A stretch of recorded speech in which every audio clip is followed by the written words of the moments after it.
Bonjour à tous, bienvenue dans la première vidéo intermédiaire liée au tableau croisé dynamique.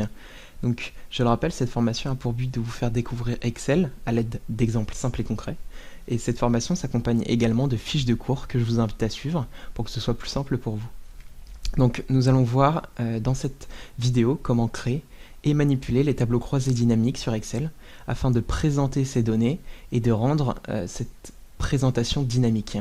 Donc, le fichier sur lequel je vais travailler est bien sûr disponible dans la description, tout comme les fiches de cours. Donc tout d'abord, on va voir comment créer un tableau croisé dynamique. Donc je vais utiliser l'appellation TCD pour tableau croisé dynamique, ce sera plus simple. Donc admettons que vous disposez d'un grand jeu de données comme celui-ci, avec des centaines de données comme ici.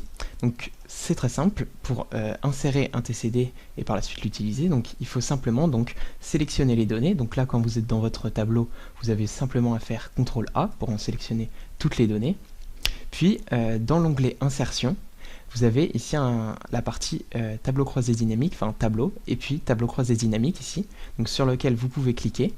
Et ensuite, il va du coup ici avoir une fenêtre qui va s'ouvrir pour vous demander la plage de données et la source de données à utiliser. Donc là, la source de données, du coup, c'est juste la plage que j'ai sélectionnée. Vous avez simplement appuyé sur OK. Et là, une page, une feuille va s'ouvrir avec le tableau croisé dynamique et la gestion de ce tableau. On peut voir dans la gestion de ce tableau qu'il y a pas mal de choses à observer. Donc on peut voir que dans la partie ici, il y a le tableau croisé dynamique, donc qui apparaîtra par la suite quand on insérera des champs. Et il y a de ce côté-ci les champs du tableau croisé dynamique, donc avec les différents éléments qu'il y avait dans le tableau, donc les différents en-têtes, et ensuite 4 petits champs qui permettront de réaliser les colonnes, les lignes, les valeurs et les filtres du tableau croisé dynamique. Donc là, petite astuce, si vous souhaitez afficher ou cacher les champs du tableau croisé dynamique, donc toute cette partie ici, donc pour la cacher, vous pouvez cliquer sur fermer, mais pour la rouvrir, il suffit simplement d'aller dans Analyse, lorsque vous cliquez sur le tableau croisé dynamique, donc Analyse, Afficher, la zone affichée, puis Liste des champs, donc qui va permettre d'afficher ou de cacher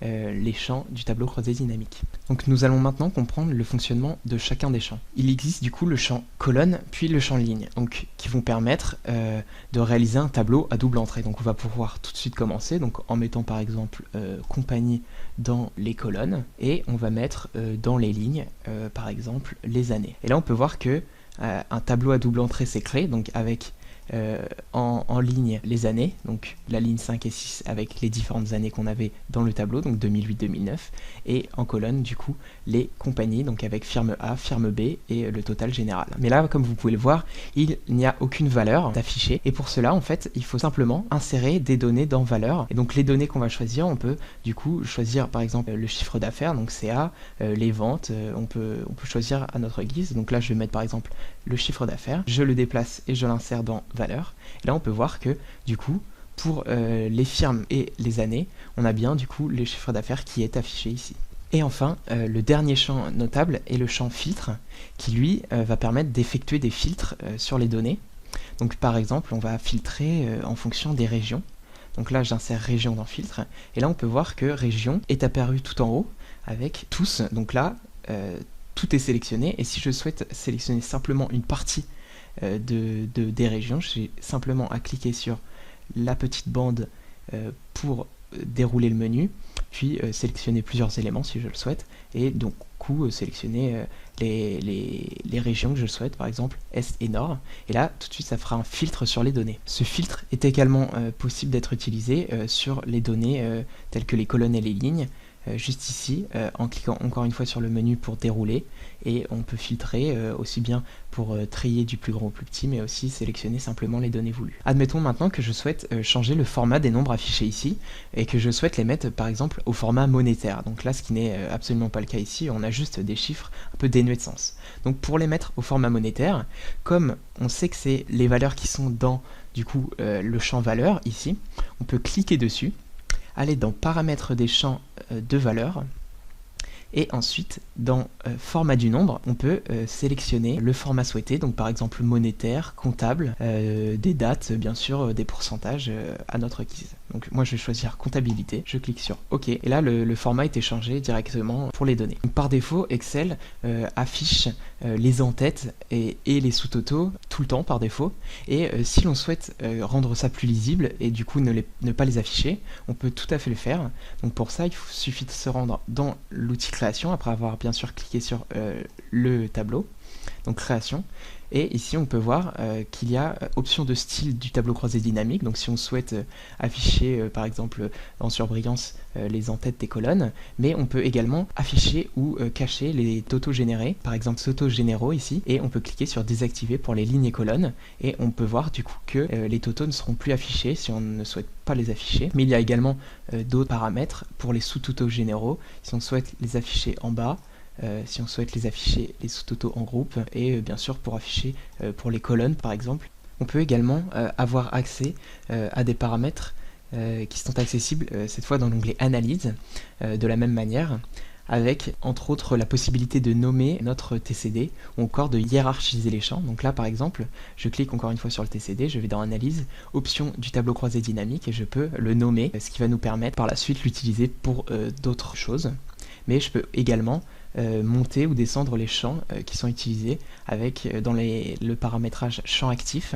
Je pourrais, si je veux, les monter ou les descendre, et je peux bien sûr également grouper des données. Donc ici avec groupe, je groupe la sélection par exemple, et là j'aurai le groupe 1 avec les années 2008 et 2009, et si j'avais eu d'autres années j'aurais pu aussi les grouper et avoir des groupements d'années si je le souhaite dans mon tableau, et également bien sûr pour les colonnes. Après avoir manipulé les champs, notre CCD nous donne parfois des données qu'on ne comprend pas forcément. Par exemple là pour 2008 la firme A 19 millions, j'ai pas le souvenir d'avoir vu ça dans mon tableau, ça me semble étrange comme résultat.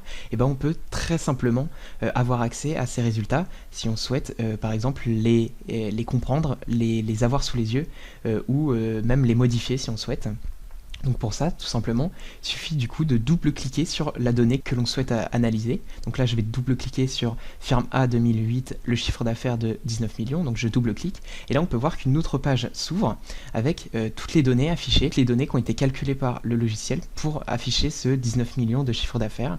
Et là, on peut voir du coup pour l'année 2008, la compagnie A avec toutes les données affichées. Si l'on souhaite mettre à jour nos données, on peut tout simplement aller dans l'onglet analyse, et on a la partie données ici où l'on peut actualiser nos données. Donc si par exemple on modifie les données de base ici et que ça se met pas à jour, normalement depuis Excel 2007 ça se met automatiquement à jour, mais admettons que ça ne l'a pas fait, on peut les mettre à jour ici, donc dans l'onglet analyse et actualiser. Ça actualisera soit les données souhaitées, soit toutes les données. Mais un autre élément important est que l'on peut aussi changer la source des données. Admettons le tableau que j'ai sélectionné n'est plus le bon, mais je souhaite garder ma mise en forme de mon tableau croisé dynamique. Je peux bien sûr changer la source des données si je veux sélectionner un autre tableau ou sélectionner une source de données extérieure. Enfin, il est également possible de supprimer notre TCD dans l'onglet analyse, action, et il y a l'élément effacer. Si on souhaite effacer tout ou simplement les filtres, donc là je vais sélectionner effacer tout, et là on peut voir que du coup le tableau croisé dynamique numéro 2, ici il était nommé numéro 2, est complètement effacé, et je peux recommencer à 0. Et bien sûr si je souhaite revenir en arrière puisque j'ai fait une erreur, je fais CTRL Z et là on me redonne le tableau croisé dynamique que j'avais pu créer. On peut également dans l'onglet analyse, action, déplacer le tableau croisé dynamique, déplacer ce tableau si on souhaite par exemple le déplacer sur une autre feuille, soit une nouvelle feuille, soit une feuille déjà existante. Si par exemple là ma feuille 2 ne me correspond pas et que je souhaite le déplacer dans l'élément TCD, je peux bien sûr le faire. Donc là en sélectionnant TCD, je sélectionne cette cellule, ok, et là on peut voir que du coup le tableau a été déplacé ici. Donc là les données juste ne sont pas affichées puisque les colonnes sont trop petites, mais voilà, on peut bien sûr le déplacer sur différentes feuilles et à une position souhaitée.